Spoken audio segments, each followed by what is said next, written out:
Well, we saw yesterday where the biblical narrative moved from Abraham to Isaac, and now it moves from his son Isaac to Isaac's sons, Jacob and Esau.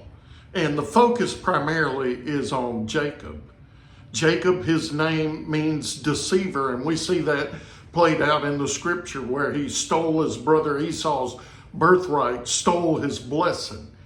And Esau, at the end of chapter 27, had determined in his heart that he was going to kill his brother Jacob.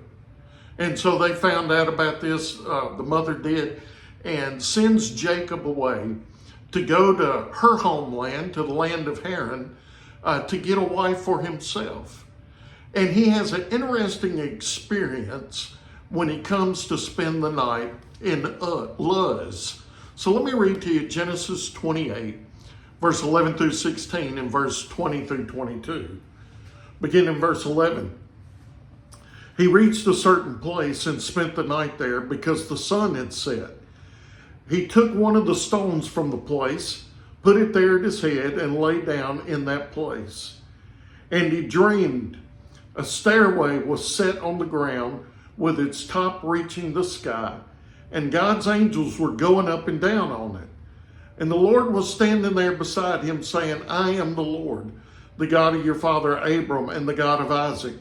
And I will give you and your offspring the land on which you are lying. Your offspring will be like the dust of the earth, and you will spread out toward the east, the west, the north, and the south. And all the peoples on earth will be blessed through you and your offspring.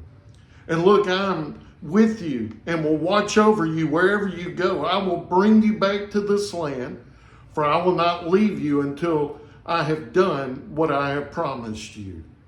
And when Jacob awoke from his sleep, he said, surely the Lord is in this place, and I did not know it.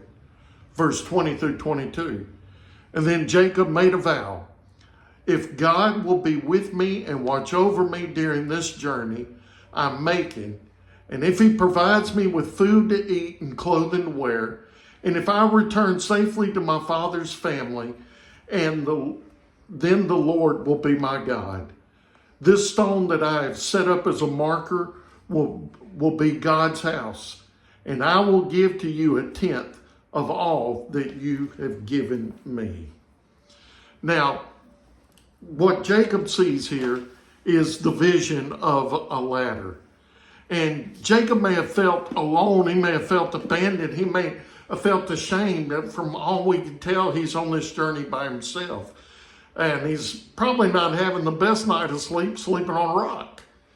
But God had not forgotten him. God had not abandoned him. We see where he restates the covenant that he gave to Abraham, that he gave to Isaac, and now he gives to Jacob.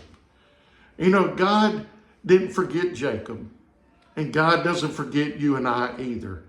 He reaches out through his ladder, Jesus Christ, to us today. John chapter 1, verse 51, Jesus picks up and explains the fact that he is this ladder. John 1:51 says, then he said, truly I tell you, you will see heaven open and the angels of God ascending and descending on the Son of Man. Jesus alone is the access that we have to God. He is the only way that we can have access to God. And it is through Jesus that God has access to us as well. And so I want to encourage you to give your life to him, to live for him. He will not leave you. He will not abandon you. And so give your life to him. Well, I hope that you'll join me again on Monday.